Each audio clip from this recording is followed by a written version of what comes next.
कृष्ण भक्ति प्रदे नमो नमो। हरे कृष्ण कृष्ण कृष्ण हरे हरे, हरे राम राम राम हरे हरे। हरे कृष्ण कृष्ण कृष्ण हरे हरे, हरे राम राम राम हरे।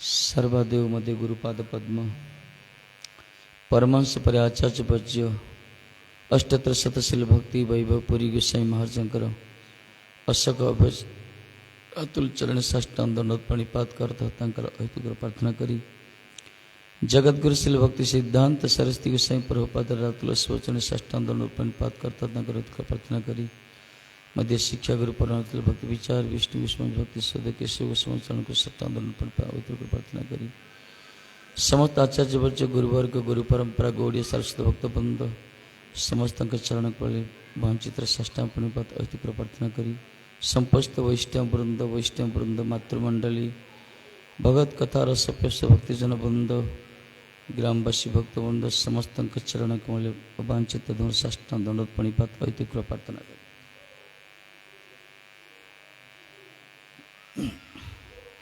श्री राधे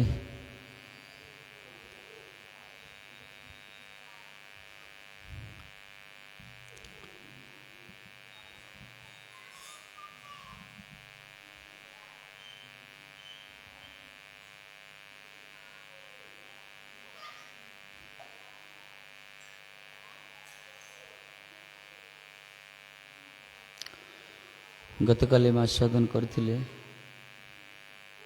जगन्नाथ जींकर चरित्र पुरुषोत्तम मास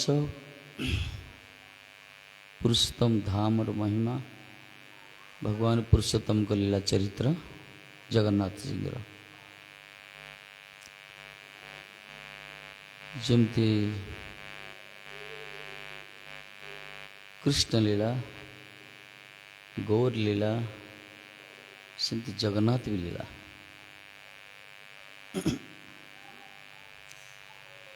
ये भी पुरुषोत्तम किए मर्यादा पुरुषोत्तम किए लीला पुरुषोत्तम ये उभय अच्छा लीला पुरुषोत्तम जगन्नाथ जी।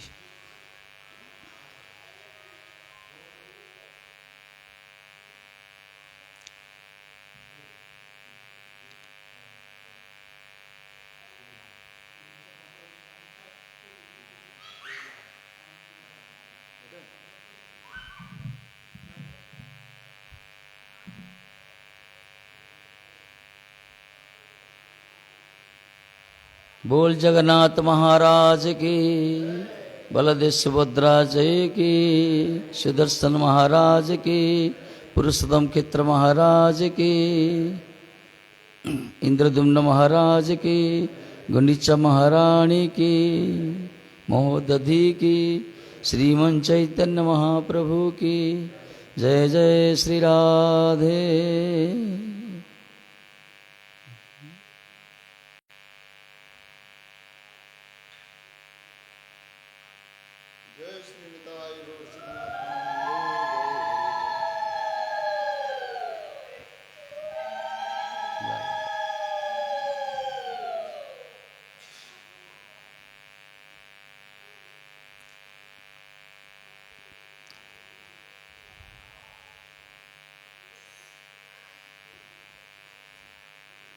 कलिजुगे वर्तमान समय रे चलंती देवता प्रत्यक्ष जगन्नाथ जी। आम तो कौच अद्यपीय से लीला करे गौ राय कन कन भाग्यवान देखी तेरे पाए सत्य कि जगन्नाथ जी जीवंत रही। गतकाले में आस्वादन कले जगन्नाथ जो खंडिया हाथ खंडिया गोड़ से ठीक नुहे से पूर्ण ब्रह्म के खंडित होंतनी से महाभाव स्वरूप वर्णना करते। महाभाव ब्रजर विरहरे राधांकर विरहरे गोपीमानकर विरहरे कृष्ण बलराम इज्जत ମହାଭାବ ସ୍ୱରୂପ ବିକୃତ ସ୍ୱରୂପ ଆମେ ଗତକାଲି ଆସ୍ୱାଦନ କରିଥିଲେ।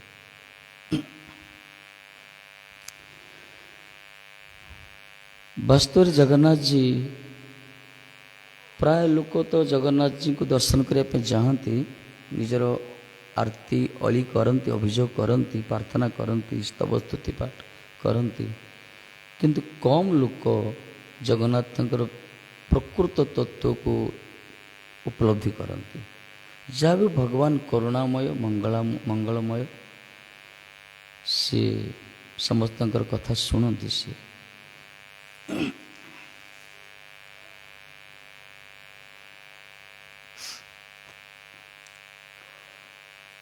ଜଗନ୍ନାଥର ବହୁତ କିଛି ରହସ୍ୟ ରହିଛି ଯେଉଁଟାକି ମାନେ ଅନୁଦ୍ଘାଟିତ ହେଇକି ଅଛି। ବେଶୀ ଅନୁଦ୍ଘାଟ ମାନେ କିଛି ଲୋକଙ୍କ ପାଖରେ, କିନ୍ତୁ ଯେଉଁମାନେ ତତ୍ତ୍ୱଜ୍ଞ ଅଛନ୍ତି, ଯେଉଁମାନେ ଅନୁସନ୍ଧିଛୁ, ଯେଉଁମାନେ ତାକୁ ଗବେଷଣାରତ ରହୁଛନ୍ତି, ଆଉ ଭକ୍ତମାନେ ଭଲି ଭାନ୍ତି ଜାଣିଛନ୍ତି ଜଗନ୍ନାଥଙ୍କ ତତ୍ତ୍ୱ ବିଷୟରେ।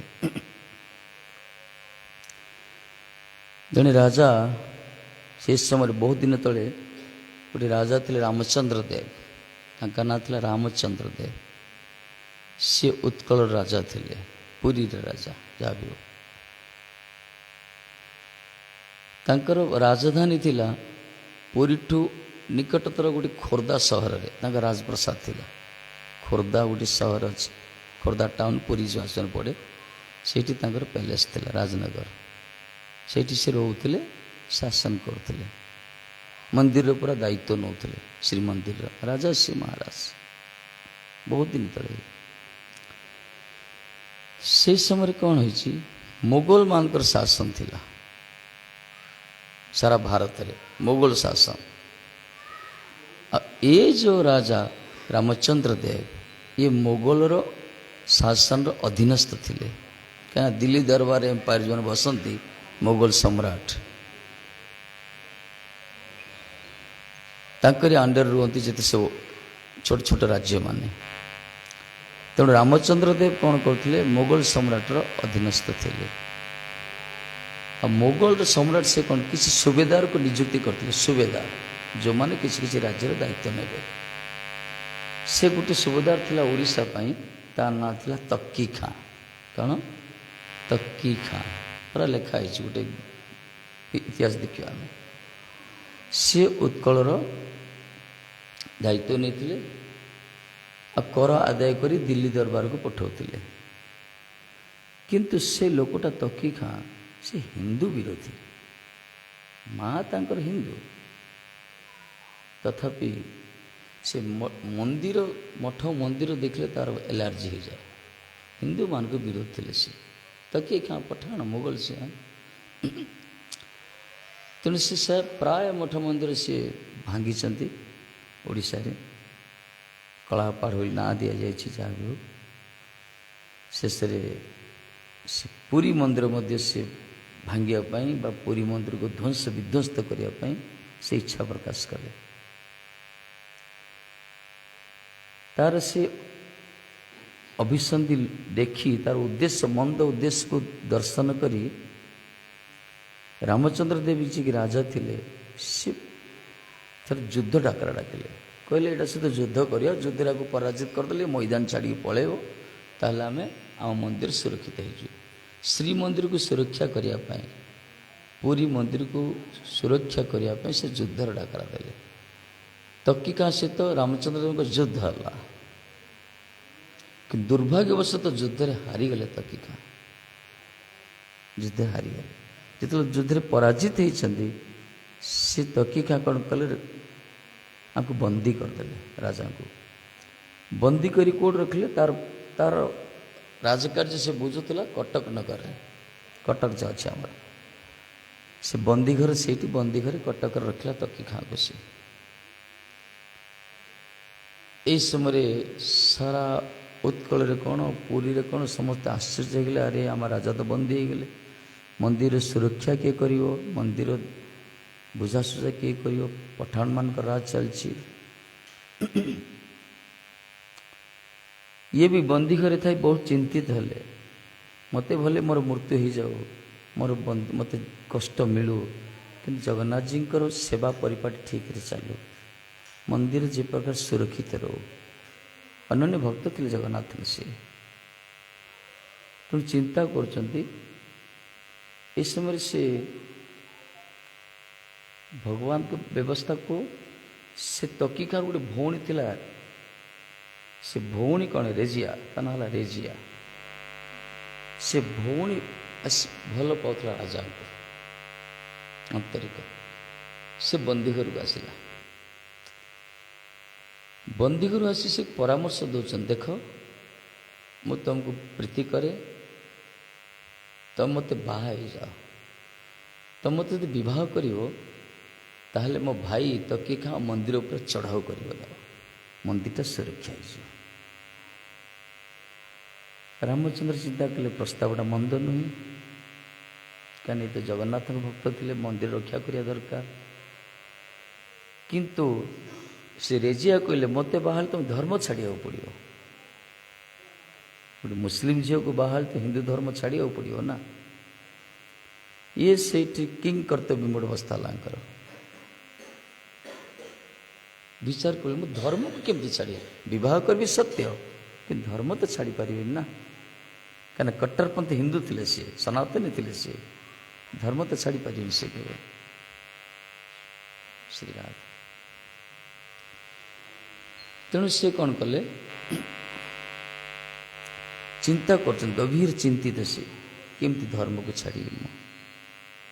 କିନ୍ତୁ ଧର୍ମକୁ ନ ଛାଡ଼ିଲେ ବର୍ତ୍ତମାନ ମନ୍ଦିର ରକ୍ଷା ହେବନି। ଦେଖନ୍ତୁ କି ପ୍ରକାର ଅବସ୍ଥା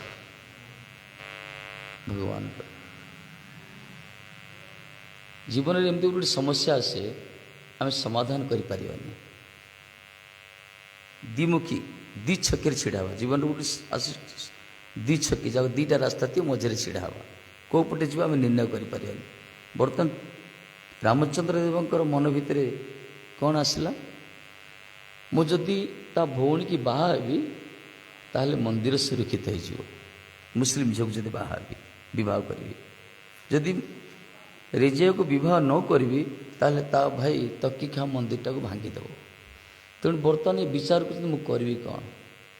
ଶେଷରେ ସେ ନିଷ୍ପତ୍ତି ନେଲେ, କହିଲେ ଦେଖ ରେଜିଆ, ମୁଁ ତୁମକୁ ବିବାହ କରିବି, କିନ୍ତୁ ତୁମକୁ ସ୍ପର୍ଶ କଲେ ମୁଁ ପତିତ ହେଇଯିବି। ମୁଁ ଗୋଟେ ହିନ୍ଦୁ କଟ୍ଟରପନ୍ଥୀ ସନାତନୀ, ମୁଁ ତୁମେ ଗୋଟେ ମୁସଲିମ ଝିଅ, ତୁମକୁ ଯଦି ସ୍ପର୍ଶ କରିବି, ତୁମ ସହିତ ଯଦି ମୁଁ ବିଳାସ କରି ବିହାର କରିବି, ସୁଖ ଆସ୍ୱାଦନ କରିବି, ତାହେଲେ ମୋର ପତନ ହେଇଯିବ। ସେତେବେଳେ ସେ ରେଜିଆ, ତାଙ୍କ ମା ଥିଲେ ହିନ୍ଦୁ। ସେ ସମୟରେ କ'ଣ ଥିଲା, ହିନ୍ଦୁ ଝିଅମାନଙ୍କୁ ଏ ମୁସଲିମ ମାନେ ଜବରଦସ୍ତ ଅପହରଣ କିଡ଼ନାପ୍ କରି ନେଉଥିଲେ, ବିବାହ ହେଉଥିଲେ। ଭାରତରେ ଏ ଥିଲା ସେ ସମୟଟା। ପଠାଣ ମାନେ କିଛି ବିଚାର କରୁନଥିଲେ, ହିନ୍ଦୁ ଭଉଣୀମାନଙ୍କୁ ସେମାନେ ନେଇ ବିବାହ କରୁଥିଲେ। ସେମିତି ପରିସ୍ଥିତି ବଶତଃ ସେ ରେଜିଆର ମା ଯେ ହିନ୍ଦୁ ଥିଲେ ମଧ୍ୟ ଗୋଟେ ମୁସଲିମକୁ ବାହା ହେଇଥିଲେ। ବାହା ହେଲେ ମଧ୍ୟ ଜଗନ୍ନାଥ ପ୍ରତି ଅଚଳ ଭକ୍ତି ଥିଲା ତାଙ୍କର। ଯେହେତୁ ହିନ୍ଦୁ ଥିଲେ, ସେ ମୁସଲିମ ରହିଲେ ମଧ୍ୟ ସେ ଜଗନ୍ନାଥଙ୍କୁ ଅନ୍ତରକୁ ଭଲ ପାଉଥିଲେ। ତାଙ୍କରି ଝିଅ ରେଜିଆ, ସେ ମଧ୍ୟ ଜଗନ୍ନାଥକୁ ବହୁତ ଭଲ ପାଉଥିଲେ। କିନ୍ତୁ ତା ଭାଇଟା ତକିଖାଟା ପୁରା ପଠାଣଟା, ସିଏ ଭଲ ପାଏ, ସେ ହିନ୍ଦୁ ମନ୍ଦିର ଭାଙ୍ଗିବା ପାଇଁ ଚେଷ୍ଟା କରୁଥିଲା। ଯେତେବେଳେ ରେଜିଆ ଏ ପ୍ରସ୍ତାବ ଉପସ୍ଥାପ କହିଲେ, ରାମଚନ୍ଦ୍ର ଦେବ ତ କିଂ କର୍ତ୍ତବ୍ୟ ମୋଡ଼ ଅବସ୍ଥା କରିବେ କ'ଣ। ସେ ପ୍ରସ୍ତାବ ଦେଲେ, ଦେଖ ମୁଁ ତୁମକୁ ବିବାହ କରି ଧର୍ମଚ୍ୟୁତ ତ ହେଇଯିବ, କିନ୍ତୁ ପତିତ ହେଇଯିବ ତୁମକୁ ସ୍ପର୍ଶ କଲେ। ଦେଖ ସେ କି ପ୍ରକାର ଝିଅ। ସେ ରେଜିଆ କହିଲେ, ଠିକ୍ ଅଛି ମହାରାଜ, ଦୁନିଆ ଜାଣନ୍ତୁ ଆମେ ବାହା ହେବା, ବିବାହ ହେବା, କିନ୍ତୁ ତୁମେ ମୋତେ ସ୍ପର୍ଶ କରିବନି। ତକିଖାର ଭଉଣୀ କହୁଛି, ତୁମେ ମୋତେ ବିବାହ କର, ଆମର ବିବାହର ଉଦ୍ଦେଶ୍ୟ ହେଉଛି ଜଗନ୍ନାଥ ମନ୍ଦିର ସୁରକ୍ଷା ହେବ, ଜଗନ୍ନାଥ ରକ୍ଷା ପାଇଯିବେ। ଆମର ଉଦ୍ଦେଶ୍ୟ କିଛି ନୁହେଁ। ମୋତେ ନିମିତ୍ତ କୃତଂ ପାପ ଆପି ଧର୍ମାୟ କଳ୍ପତେ କହିଛନ୍ତି। ମୋରି ପାଇଁ ଯଦି ପାପ କଲେ ତାକୁ ଧର୍ମ କୁହାଯାଇଛି। ତେଣୁ ଇଏ ମନ୍ଦ ନୁହେଁ, ପ୍ରଶଂସନୀୟ ପ୍ରସ୍ତାବ ଇଏ। ଆପଣ ମୋତେ ବିବାହ କରନ୍ତୁ, ସଂସାର ଜାଣ ମୋ ବିବାହ ହେଇଛି, ଆପଣ ବିବାହ କରିଛନ୍ତି, କିନ୍ତୁ ଆପଣ ମୋତେ ସ୍ପର୍ଶ କରିବେନି, ଆପଣ ଧର୍ମ ଆପଣ ରକ୍ଷା କରିବେ। ଏହି ପ୍ରକାର ପରସ୍ପର ବୁଝାମଣା, ଆପୋଷ ବୁଝାମଣା ହେଲା, ତା ଉପରେ ବିବାହ କରିଛନ୍ତି ସେ। ଦେଖ, ଦୁଇ ଜଣଙ୍କ ଉଦ୍ଦେଶ୍ୟ ଥିଲା ଜଗନ୍ନାଥଜୀ ସୁରକ୍ଷିତ ରୁହନ୍ତୁ, ମନ୍ଦିର ସୁରକ୍ଷା। ଯେତେବେଳେ ସେ ବିବାହ କଲେ, ତାଙ୍କୁ ବନ୍ଦୀରୁ ମୁକ୍ତ କରିଦେଲା ତକିକା। ଭଉଣୀକି ବାହାରିଲେ ନା, ଭଉଣୀ ପ୍ରତି ସ୍ୱାଭାବିକ ପ୍ରୀତି ରହିବ ଭାଇମାନଙ୍କର। ତାଙ୍କୁ ବନ୍ଦୀରୁ ମୁକ୍ତ କରିଦେଲେ, ତାପରେ ତାଙ୍କୁ ପଠାଇଲେ କେଉଁଠିକି? ତାଙ୍କର ଖୋର୍ଦ୍ଧା ଯେଉଁ ରାଜନଗର ଥିଲା ସେଠି ପଠାଇଦେଲେ। କିନ୍ତୁ ତାଙ୍କ ସହିତ ସ୍ତ୍ରୀ ଆସିଲାନି, ସ୍ତ୍ରୀ କଟକରେ ରହିଲେ ରେଜିଆ। ଇଏ ପ୍ରତି ସପ୍ତାହରେ ଥରେ ଯାଆନ୍ତି, ତାଙ୍କୁ ଦର୍ଶନ କରନ୍ତି। ଖାଲି ଦର୍ଶନ, ମାନେ ଫର୍ମାଲିଟି, ଖାଲି ଦର୍ଶନ କରନ୍ତି, କୌଣସି ସମ୍ବନ୍ଧ ନାହିଁ, ସ୍ପର୍ଶ ନାହିଁ। ଯେତେବେଳେ ହିନ୍ଦୁ ଧର୍ମ ଛାଡ଼ି ପଠାଣ ଧର୍ମ ଝିଅକୁ ବାହାରିଲେ, ସେତେବେଳେ ସାରା ଓଡ଼ିଶାରେ ଚହଳ ପଡ଼ିଗଲା। ସମସ୍ତେ ଛି ଛି ଗଲେ, ପୁରୀ ପଣ୍ଡାମାନେ ଆଉ ଆଶ୍ଚର୍ଯ୍ୟ, ବିଶ୍ୱାସ କରିପାରିଲେନି। କିନ୍ତୁ କଥାଟା ସତ୍ୟ। ଶେଷରେ ସେମାନେ ଏତେ କଟ୍ଟରପନ୍ଥୀ ମୁକ୍ତି ପଣ୍ଡପର ପଣ୍ଡାମାନେ ନିୟମ ଭିତରେ ଚାଲନ୍ତି ନା, ସେମାନେ କ'ଣ କଲେ, ଆରେ ଇଏ ତ ଜାତିଭ୍ରଷ୍ଟ ହେଇଗଲେ, ଇଏ ତାଙ୍କୁ ମନ୍ଦିର ଆଉ ଏଲାଉ କରାଗଲାନି। ଶ୍ରୀମନ୍ଦିରରେ ଯବାନମାନଙ୍କୁ ଏଲାଉ ନାହିଁ। ମହାରାଜ ହେଲେ ମଧ୍ୟ ତାଙ୍କୁ ପ୍ରବେଶର ଅଧିକାର ମିଳିଲାନି, ବନ୍ଦ କରାହେଇଗଲା। ଏକ। ଦ୍ୱିତୀୟରେ, ଏ ଯେଉଁ ରଥର ସାମ୍ନାରେ ଯେଉଁ ଝାଡ଼ୁ କରନ୍ତି ନନ୍ଦିଘୋଷ ସମ୍ମୁଖରେ, ଏଇ ସେବାଟା ଗଜପତିଙ୍କର, ମହାରାଜଙ୍କର ସେ ସମୟରେ ଥିଲେ, ତାଙ୍କୁ ବନ୍ଦ କରାଗଲା। ତୃତୀୟରେ, ଏବେ ବି ଅଛି, ପ୍ରତି ଏକାଦଶୀ ସନ୍ଧ୍ୟାରେ ଯେଉଁ ଦୀପଦାନ କରାଯାଏ, ସେଇଟା କେବଳ ଗଜପତିଙ୍କ ଉଦ୍ଦେଶ୍ୟରେ କରାଯାଏ। ପୁରୀ ରାଜାଙ୍କ ପାଇଁ ଯେଉଁ ଦୀପ ଦିଆଯାଉ, ପ୍ରତି ଏକାଦଶୀ ସନ୍ଧ୍ୟାରେ ପତି ନୀଳଚକ୍ର ସମ୍ମୁଖ ଯେଉଁ ଦୀପ ପ୍ରଦାନ, ଗୋଟେ ଲୋକ ଚଢ଼ି ଚଢ଼ି ଯିବ, ଦୀପ ଦେବ, ସେଠି ସେ ପ୍ରାର୍ଥନା କରିବ, ହେ ଜଗନ୍ନାଥ, ଆମ ରାଜାଙ୍କର ମଙ୍ଗଳ ହଉ। ଏଠି ପରମ୍ପରା ରହିଛି, ସେଇଟାକୁ ବନ୍ଦ କରିଦେଲେ ସେମାନେ। ବହୁତ ଦୁଃଖ ଲାଗିଲା କାହାକୁ? ଗଜପତିଙ୍କୁ ଦୁଃଖ ଲାଗିବ ନା, ରାଜା ଥିଲେ ସେ, ମନ୍ଦିର କେତେ ବଡ଼ ଭକ୍ତ ଥିଲେ ସେ, ତାଙ୍କୁ ନା ମନ୍ଦିର ପ୍ରବେଶ ଅଧିକାର ମିଳିଲା, ନା ତାଙ୍କ ପାଇଁ ଦୀପ ଚଢ଼ାଗଲା, ନା ତାଙ୍କୁ ଝାଡ଼ୁ କରିବାର ସୁଯୋଗ ଦିଆଗଲା, ସବୁ ବନ୍ଦ କରିଦେଲେ। କିନ୍ତୁ ରାଜା ତ ଅନ୍ୟ ଭକ୍ତ ଥିଲେ, ଭଗବାନଙ୍କ ପରମ ଭକ୍ତ ଥିଲେ। ତେଣୁ ସେ କ'ଣ କଲେ, ଯେତେବେଳେ ସବୁ ଶୋଇପଡ଼ନ୍ତି, ରାତି 12ଟାରେ ସେ ଆସନ୍ତି, ଘୋଡ଼ାରେ ଆସନ୍ତି। ସେତେବେଳେ ଜଙ୍ଗଲ ଥିଲା, ଖୋର୍ଦ୍ଧାଠୁ ପୁରୀ ଜଙ୍ଗଲ ପୁରା, ଏବେ ତ ଟ୍ରାକ୍ ହେଇଗଲା, ଯାହା ଟ୍ରେନ୍ ହେଇଗଲା। ଜଙ୍ଗଲ ଭିତରେ ଏକାକି ଆସନ୍ତି, ସିଂହଦ୍ୱାର ସମ୍ମୁଖରେ ଛିଡ଼ା ହୁଅନ୍ତି, ପ୍ରାର୍ଥନା କରନ୍ତି, ହେ ଜଗନ୍ନାଥ, ହେ ଜଗଦୀଶ୍ୱର, ମୁଁ କେବଳ ତମରି ପାଇଁ ଏସବୁ ପଦକ୍ଷେପ ନେଇଛି, ମୋର କୌଣସି ଇନ୍ଦ୍ରିୟ ସୁଖ ନାହିଁ ପ୍ରଭୁ, ମୁଁ ମୋର ନିଜ ସୁଖ ପାଇଁ କିଛି ମୁଁ କରିନି। ମାନେ ଯେଉଁମାନେ ପରମ ଭକ୍ତମାନଙ୍କ ଲକ୍ଷଣ ଏଇଆ, ନିଜ ସୁଖ ପାଇଁ ମୁଁ କିଛି କରିନି, କେବଳ ଆପଣଙ୍କ ସୁରକ୍ଷା ପାଇଁ, ଆପଣଙ୍କର ମନ୍ଦିର ସୁରକ୍ଷା ପାଇଁ ମୁଁ ଧର୍ମ ଛାଡ଼ିଛି। ତେଣୁ ମୁଁ ତ ପତିତ ହେଇଯାଇଛି ମହାରାଜ, ମୋର ଏଇଟା ଅପରାଧ ମୁଁ ଜାଣିଛି, ତଥାପି ମୋର ଏତିକି ପ୍ରାର୍ଥନା, ମୋତେ ମନ୍ଦିରକୁ ପ୍ରବେଶ କରୁନାହାନ୍ତି, ଠିକ୍ ଅଛି, ଅନ୍ତତଃ ଆପଣ ଟିକେ କୃପା କରି ଦର୍ଶନ ଦିଅନ୍ତୁ, ଆପଣଙ୍କ ଚରଣ କମଳ ଟିକେ ଦର୍ଶନ ନ କଲେ ମୁଁ ବଞ୍ଚିପାରିବିନି ମହାରାଜ। ଏହି ପ୍ରକାର ପ୍ରତିଦିନ ଯେ ସେ କାନ୍ଦନ୍ତି, ପ୍ରାର୍ଥନା କରନ୍ତି ପ୍ରତ୍ୟେକ ଦିନ। ଦେଖ, ଠାକୁରଜୀଙ୍କ ପାଇଁ ସେ କେତେ ବଦନାମ ହେଲେ, ଦେଖ, ଭଗବାନ ପାଇଁ ବଦନାମ ହେଲେ, ଧର୍ମଚ୍ୟୁତ ହେଇଗଲେ, ପତିତ ହେଇଗଲେ, ପୁରା ସବୁ ଛି ଛି କଲେ, କେହି ସମ୍ମାନ ତାଙ୍କର କିଛି ରହିଲାନି। ଶେଷରେ ସେ କହୁଛନ୍ତି, ପ୍ରଭୁ ଥରେ ତ ଦର୍ଶନ ଦିଅନ୍ତୁ ଆପଣଙ୍କ ସେ ଚରଣ କମଳକୁ। ଜଗନ୍ନାଥ ରହିପାରିଲେନି, ଆଉ ବାସ୍ତବରେ ବିଲକୁଲ ରହିପାରିଲେନି, ଭକ୍ତ ବଚଳ ନା। ଦିନେ କ'ଣ ହେଇଛି, ରାତିରେ ସ୍ତୁତି କରୁଛନ୍ତି, ଆଖି ବନ୍ଦ କରି ନତଜାନ ହେଇକି ପ୍ରଣାମ ସାଷ୍ଟାଙ୍ଗ ପ୍ରଣିପାତ କରୁଛନ୍ତି, ସିଂହଦ୍ୱାର ସମ୍ମୁଖରେ, କବାଟ ବନ୍ଦ ଅଛି। ପ୍ରାର୍ଥନା କରୁଛନ୍ତି, ହେ ପ୍ରଭୁ ଥରେ ତ ଦର୍ଶନ ଦିଅନ୍ତୁ, ମୋ ଜନ୍ମର କ'ଣ କୁସଂସ୍କାର ପ୍ରାରବ୍ଧ ଥିଲା, ଆଜି ଆପଣଙ୍କ ଦର୍ଶନରୁ ବଞ୍ଚିତ ହେଇଗଲି, କିନ୍ତୁ ଆପଣଙ୍କ ଦର୍ଶନ ବିନା ମୁଁ ବଞ୍ଚିପାରିବିନି। ଭଗବାନଙ୍କର ଯେଉଁମାନେ ଭକ୍ତ ନା, ଜଳ ପାଣିରୁ ମାଛ ବାହାର କରିଦେଲେ ଯେ ପୁରା ଛାଟିପିଟି ହେବ, ସେମିତି ଭଗବାନଙ୍କର ଭକ୍ତର ଲକ୍ଷଣ। ବିଗ୍ରହ ଦର୍ଶନ ନ କଲେ ସେ ପ୍ରକାର ଗୋବିନ୍ଦ ବିରଣୟ ଆମେ କୁହାଯାଇଛି। ମହାପ୍ରଭୁ କହିଲେ ନା, ଶୂନ୍ୟାୟିତଂ ଜଗତ ସର୍ବଂ ଗୋବିନ୍ଦ ବିରଣୟ। ସାରା ଜଗତ ଶୂନ୍ୟବୋଧ ହୋଇଛି ଯଦି ମୁଁ ଗୋବିନ୍ଦଜୀକୁ ଥରେ ଦର୍ଶନ ନ କରେ, ଠାକୁରଜୀଙ୍କ ଦର୍ଶନରେ।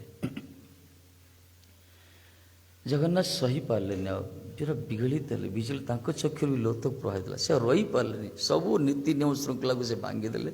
ରତ୍ନସିଂହାସନରେ ଓହ୍ଲେଇଲେ ସେ ଠାକୁରଜୀ ମହାବାହୁ, ଓହ୍ଲେଇଲେ ପୁରା ଚାଲି ଚାଲି ଆସିଲେ, ସିଂହଦ୍ୱାର ସମ୍ମୁଖକୁ ଆସିଲେ, ପୁରା ପ୍ରକଟ। ଇଏ ତ ଦଣ୍ଡବତ କରିଛନ୍ତି ନା, ସାଷ୍ଟାଙ୍ଗ ଦଣ୍ଡବତ କରିଛନ୍ତି।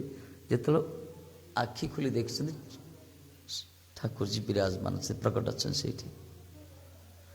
ଜଗନ୍ନାଥଙ୍କୁ ଦେଖିଲେ, ସ୍ୱରୂପରେ ଦେଖିଲେ ଠାକୁରଜୀଙ୍କୁ, ଏ ପୁରା ଗଦଗଦ ହେଇଗଲେ। ପ୍ରଭୁ ବା ଆପଣ ସତ୍ୟ ଭକ୍ତ ବାତ୍ସଲ୍ୟ ଆପଣଙ୍କର, ମୋରି ପାଇଁ ଆପଣ ସିଂହଦ୍ୱାର ଛାଡ଼ିକି ଆସିଛନ୍ତି। ଜୟ ସରକାର। କହିଲେ ମୋ ଜୀବନ କୃତାର୍ଥ ହେଇଗଲା, ମୋର କୃତ୍ୟ ହେଇଗଲା। ଦୀର୍ଘ ଦିନର ମନ ଭିତରେ ଯେଉଁ ଅବସାଦ ଥିଲା, ଅବଶୋଷ ଥିଲା, ବିଭିନ୍ନ ପ୍ରକାର ମନ ଭିତରେ ଯେଉଁ ଭାବନା ବାସନା ରହୁଥିଲା, ଆପଣଙ୍କୁ ଦର୍ଶନ କରିନି ବୋଲି ଆଜି ଚରିତାର୍ଥ ହେଇଗଲା ମହାରାଜ। ମୁଁ ଜାଣିଛି ସାରା ଦୁନିଆ ମୋତେ ଛି ଛାକର କଲେ ମଧ୍ୟ, ନିନ୍ଦା କଲେ ମଧ୍ୟ ଆପଣ ମୋତେ ତ୍ୟାଗ କରିନାହାନ୍ତି। ଦୁନିଆ ମୋତେ ତ୍ୟାଗ କରିଛି, ଆମର ହିନ୍ଦୁ ଭାଇ ମୋତେ ତ୍ୟାଗ କରିଛନ୍ତି, ଆମ ସମାଜ ମୋତେ ପରିତ୍ୟାଗ କରିଛି, କିନ୍ତୁ ଆପଣ ମୋତେ ତ୍ୟାଗ କରିନାହାନ୍ତି। ମୁଁ ଭଲ ରୂପେ ଜାଣିଛି। ଏତିକି ବିଶ୍ୱାସ ଥିଲା ଭକ୍ତଙ୍କର, ମହାରାଜଙ୍କର। ଜଗନ୍ନାଥ ଦର୍ଶନ ଦେଲେ, ଇଏ ସ୍ତୁତି ପାଠ କଲେ। ଦୀର୍ଘ ସମୟ ଛିଡ଼ା ହେଲେ ଜଗନ୍ନାଥଜୀ। ଏ ଖାଲି କାନ୍ଦୁଛନ୍ତି, ସ୍ତୁତି କରୁଛନ୍ତି। ଏପଟେ ଜଗନ୍ନାଥଜୀ ମଧ୍ୟ ରହିପାରୁନାହାନ୍ତି, କ୍ରନ୍ଦନ କରୁଛନ୍ତି। ତାପରେ ଠାକୁରଜୀ ଅନ୍ତର୍ଧ୍ୟାନ ହେଇଗଲେ। ତା ପରଦିନ ଇଏ ତ ଫେରି ଖୋର୍ଦ୍ଧା ଚାଲି ଆସିଲେ ରାମଚନ୍ଦ୍ର ମହାରାଜ। ତା ପରଦିନ ଯେତେବେଳେ ପହଡ଼ ଖୋଲାଗଲା, ସିଂହଦ୍ୱାର ଖୋଲାଗଲା, ଦେଖିଲେ ଯେ ସିଂହଦ୍ୱାର ପାଖରୁ ସବୁ ପଦ୍ମ ପାଖୁଡ଼ା, ଫୁଲ ଯାକ ସବୁ ପଡ଼ି ଯାଇଛି, ସବୁ ପୁଷ୍ପ ଯାକ 22 ପାହାଚ ଚଢ଼ି ପଡ଼ି ପୁରା ରତ୍ନ ସିଂହାସନ ବନ୍ଦ ଯାଇଛି। ପଣ୍ଡାମାନେ ଆଶ୍ଚର୍ଯ୍ୟ ହେଇଗଲେ, ଇଏ କି ପ୍ରକାର? ଆମେ ତ ଗତକାଲି ମନ୍ଦିର ବନ୍ଦ କରିବା ପୂର୍ବରୁ ପୁରା ମନ୍ଦିରକୁ ପ୍ରକ୍ଷାଳନ କରିଛୁ, ଧୋଇଛୁ, ସଫା କରିଛୁ, ପୁରା ଝାଡ଼ୁ ମାରିଛୁ, ପୋଛା ମାରିଛୁ, ପୁରା ସଫା ହେଇଛି, ସଫା ସୁତରା ଜଳରେ। ଏ ଫୁଲ ଆସିଲା କେଉଁଠୁ? ତା ପଡ଼ିଛି ପୁରା ପ୍ରତି ପାହାଚରେ ପଡ଼ି ଯେମିତି ଜଣେ ଚାଲି ଯାଇଛନ୍ତି।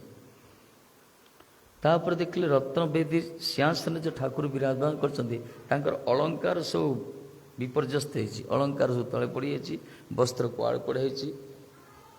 ଦେଖିଲେ ଠାକୁରଜୀ ମାନେ ତାଙ୍କ ଲକ୍ଷଣ ଦେଖାଗଲା, ସେ ଯେମିତି କୁଆଡ଼େ ଯାଇଥିଲେ ଆଉ ଥରେ ଆସିକି ବସିଛନ୍ତି। ପଣ୍ଡାମାନେ କିଛି ବୁଝିପାରିଲେନି, ଏ କି ଘଟଣା? ଇଏ ଚୋରି ତ ହେଇନି, କାହିଁ ଚୋରି ବି ହେଇନି, ଯେମିତି ଅଳଙ୍କାର ସବୁ ରହିଛି, ଖାଲି ବସ୍ତ୍ର ଖାଲି ପରିବର୍ତ୍ତନ ହେଇଯାଇଛି, ଆଉ ତାଙ୍କର ସବୁ ପୁଷ୍ପ ପଡ଼ିଛି ଚାରିପଟେ ବିକ୍ଷିପ୍ତ ହେଇକରି। ସେ ଚିନ୍ତା କରିଲେ, ଦ୍ୱିତୀୟ ଦିନ ପହଡ଼ ଖୋଲିଲେ, ସେଇ ଅବସ୍ଥା।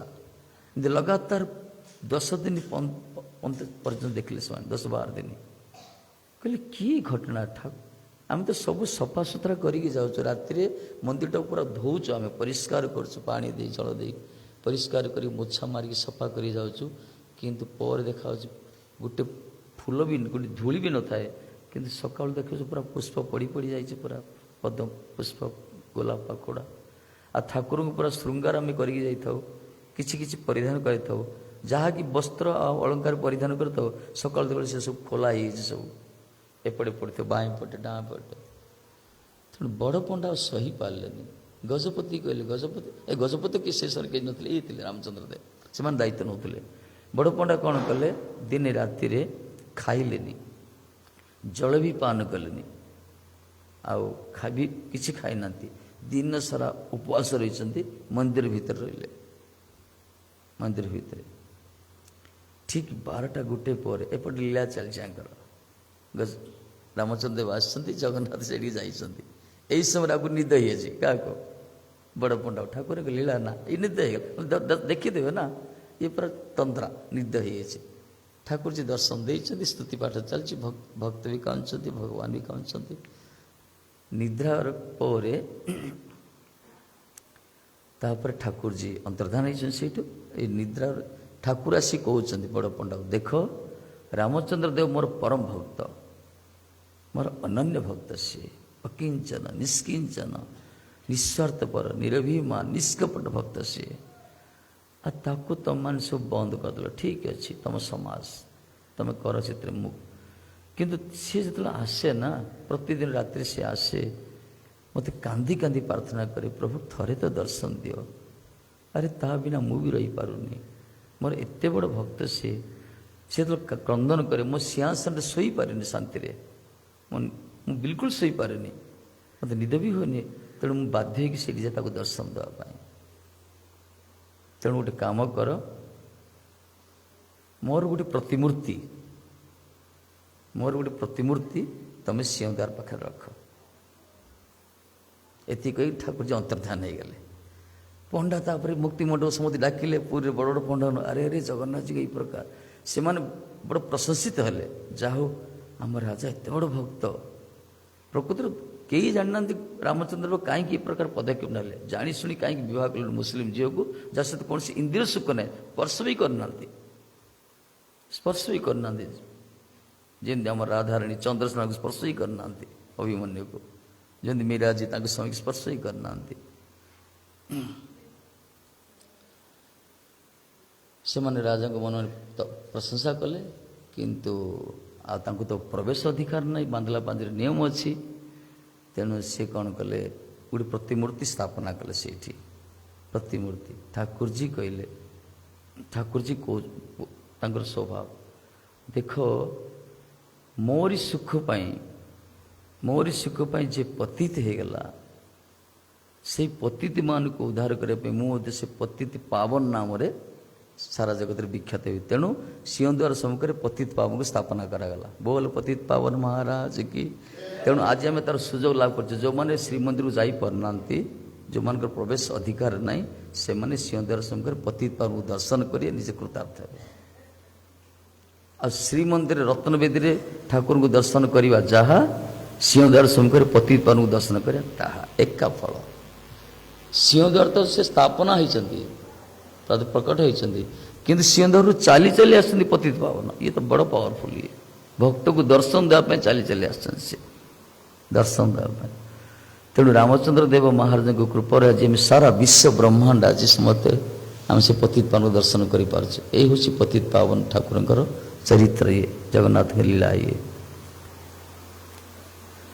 ତାପରେ ପଣ୍ଡାମାନେ କ'ଣ କଲେ, ପ୍ରତିଦିନ ଏକାଦଶୀ ସନ୍ଧ୍ୟାରେ ରାଜାଙ୍କ ପାଇଁ ଦୀପ ଜଳାଇଲେ। ପ୍ରତିଦିନ ଏକାଦଶୀ ସନ୍ଧ୍ୟାରେ ଯେଉଁ ପ୍ରଜ୍ୱଳନ କରାଯାଏ ଦୀପ, ସେ ଦୀପ ପ୍ରଜ୍ୱଳନ କଲେ, ପ୍ରାର୍ଥନା କଲେ ଗଜପତିଙ୍କର, ଏ ରାମଚନ୍ଦ୍ର ଦେବଙ୍କର ମଙ୍ଗଳ ହୋଇ ବୋଲି ପ୍ରାର୍ଥନା କଲେ। ଧୀରେ ଧୀରେ ତାଙ୍କୁ ସେବାର ସୁଯୋଗ ମିଳିଲା। ଏହି ପ୍ରକାର ପତିତ ପାବନ ନାମ ସେଇଠୁ ନାମିତ ହେଲା ଆମର ପତିତ ପାବନ। ମାନେ ପତିତ ପାବନକୁ ତ୍ରାଣ କରନ୍ତି। ଦେଖିବାକୁ ଗଲେ ଆମେ ସମସ୍ତେ ପତିତ, ଶରୀର ପତିତ ନହେଲେ ମାନସିକ ସ୍ତରରେ ପତିତ ହେଇଯାଉଛି ପ୍ରାୟ ଦେଖିବାକୁ ଗଲେ ସମସ୍ତେ କିଛି ନା କିଛି। ତେଣୁ ପତିତ ପାବନକୁ ପ୍ରଥମେ ଦର୍ଶନ କରାଯାଏ, ପ୍ରଣାମ କରାଯାଏ, ତାପରେ ଆମେ ଆଗକୁ ଯାଉ। ଏ ହେଉଛି ନିୟମ। ତାପରେ ଜଗନ୍ନାଥଙ୍କର କୁହାଯାଇଛି ବିଷୟ, ଏଥିପାଇଁ ଜଗନ୍ନାଥଙ୍କ ଯେଉଁ ଦେଖିବେ 22 ପାହାଚ ଆରମ୍ଭ ବାଁ ପଟେ ଦେଖିବେ କାଶୀ ବିଶ୍ୱନାଥ ଅଛନ୍ତି। ମନେ ପକାନ୍ତୁ ଯେଉଁମାନେ ଯାଇଛନ୍ତି, ଠିକ୍ ପତିତ ପାବନ ଦର୍ଶନ କଲେ 22 ପାହାଚ ଆରମ୍ଭ କରିବା ପୂର୍ବରୁ ବାଁ ପଟେ କାଶୀ ବିଶ୍ୱନାଥ ଅଛନ୍ତି। ଥରେ ଶଙ୍କରଜୀ ଆସିଥିଲେ, ବିଶ୍ୱନାଥ ଆସିଥିଲେ କାଶୀରେ, ସେ ଆସିଥିଲେ ଦର୍ଶନ କରିବା ପାଇଁ। ପହଡ଼ ଦିନ ସାରା ଖାଇନାହାନ୍ତି, ଶଙ୍କର ଭଗବାନ ଖାଇନାହାନ୍ତି, ଇଚ୍ଛା ଥିଲା ପ୍ରସାଦ ପାଇବା ପାଇଁ। ସେ ଆସିଲେ, ପହଡ଼ ପଡ଼ିଯାଇଛି, ଠାକୁର ଦର୍ଶନ ବନ୍ଦ। ତାପରେ ଆନନ୍ଦ ବଜାର ଗଲେ, କିଛି ପ୍ରସାଦ ମିଳିବ କି? ଆନନ୍ଦ ବଜାରରେ କିଛି ବି ନାହିଁ, ସବୁ ଧୋଇ ସଫା କରିଦେଇଛନ୍ତି। ଶେଷରେ ସେ 22 ପାହାଚକୁ ଆସିଲେ। 22 ପାହାଚରେ ଦେଖିବେ, 22 ପାହାଚର ମଝିରେ ଗୋଟେ ଗର୍ତ୍ତ ଅଛି, ଯେଉଁଠି ସବୁ ପିଣ୍ଡ ଦିଆଯାଏ, ପିତୃପୁରୁଷକୁ ପିଣ୍ଡ ଦିଆ, ଶ୍ରାଦ୍ଧ କରାଯାଏ। ମନେ ରଖନ୍ତୁ, ଗୋଟେ ଛୋଟିଆ ଗର୍ତ୍ତ ଅଛି, ସେଠି କିଛି ଚଣ୍ଡ ଦିଆ, ମାନେ କିଛି କିଛି ଅନ୍ନ ଫନ୍ନ ସବୁ ପ୍ରସାଦ ପକାଯାଏ ସେଇଠି। ଶଙ୍କରଜୀ ଭାବିଲେ ସେଇଠୁ ଗୋଟେ ପ୍ରସାଦ ଟିକେ ଖାଇବେ କି? ଦେଖିଲେ କିଛି ନା, ଗୋଟେ ଦାନା ଥିଲା, ଗୋଟେ ଅନ୍ନ ପ୍ରସାଦ ଥିଲା, ସେଇଟାକୁ ସେ ଖାଇଲେ। କ'ଣ କଲେ? ତାଣ୍ଡବ ନୃତ୍ୟ ଆରମ୍ଭ କଲେ। ପିତୃପୁରୁଷକୁ ପ୍ରଦାନ କରୁଥିବା ଯେଉଁ ପିଣ୍ଡ ଉଚ୍ଚିଷ୍ଟ, ସେଥିରୁ ଶଙ୍କର ଭଗବାନ ଗୋଟେ ପ୍ରସାଦ ପାଇଛନ୍ତି, ଅନ୍ନକଣିକା, ସେ ଖାଇକି ତାଣ୍ଡବ ନୃତ୍ୟ ଆରମ୍ଭ କଲେ। ଯେତେବେଳେ ତାଣ୍ଡବ ନୃତ୍ୟ ଆରମ୍ଭ ହେଉଛି, ଜଗନ୍ନାଥ ପ୍ରକଟ ହେଇଛନ୍ତି ସେଇଠି, କହିଲେ ଜୟ ଜୟ ସରକାର, କ'ଣ ଏତେ ରାତି ଅଧେ କ'ଣ ନୃତ୍ୟ? ପ୍ରଭୁ ଆପଣଙ୍କ କୃପା, ଆପଣଙ୍କୁ ଦର୍ଶନ କରିବା ଆସିଲି, ଦର୍ଶନ ତ ଦେଲେନି, ଖାଇବି ଖାଇନଥିଲି ମଧ୍ୟ କିଛି ମିଳିଲାନି, ଯାହା ଗୋଟେ କଣିକା ମିଳିଲା, ସେଥିରେ ମୁଁ ପୁରା ଉନ୍ମାଦ। ଠିକ୍ ଅଛି, ତମର କ'ଣ ଚାହୁଁଛ? ଦର୍ଶନ କରି, ହଁ କୃପା କରନ୍ତୁ। କୋଉଠି କ'ଣ କରିବ ରୁହ ତମର? କହିଲେ ପ୍ରଭୁ ମୋତେ ଏଇଠି ରଖି ଦେଉନାହାନ୍ତି, ରହିଯାଅ। ସେଇଠି ରଖିଲେ। ସେ ବାଁ ପଟେ କାଶୀ ବିଶ୍ୱନାଥ ଅଛନ୍ତି। ପାର୍ବତୀ ମା ଆସିଲେ ଆମର ଜଗଦମ୍ବା, ଶଙ୍କରଜୀଙ୍କୁ ଦେଖିଲେ ଏଇ ପ୍ରକାର ଲୀଳା ଅଦ୍ଭୁତ ଥିଲା, ଭାବାବେଶରେ ସେ ଅଛନ୍ତି। कहले कौन कौन खाइछ कि ना महाप्रसाद। अरे मुझे पाइबनी सी भी स्तुति कले जगन्नाथ प्रभु मत कहीं माताजी बोली दूर कर मत कृपा करूँ ना कौन तुम चाहछ मुझे चाहूँ प्रत्येक दिन आप प्रसाद मत मिलिया दरकार विमला रूप प्रकट होती से ये जो प्रसाद जो कह विशेषकर आमर नास्त्यस्य पवित्र देशे सप्तदीप महितले यत्र स्वचिष्टं दानेन न जे निजर उच्चिष्ट प्रदान करे पापं तरंति मानव मनुष्य पाप त्राण कर दियंती। ए प्रकार देश जगत नहीं सप्तद्वीप रे सप्तद्वीप जो अच्छी आम जम्बू द्वीप रहा आमर सालमली द्वीप क्रौंच द्वीप पुष्कर द्वीप विभिन्न प्रकार जो अच्छी शाक द्वीप ये जम्बू द्वीप भारतवर्ष अच्छा आमर तेणु ए प्रकार देश कोठी नहीं ए प्रकार पवित्र भूमि जो प्रसाद दान करी लोक पाप मोचन करती मुक्ति दान करती।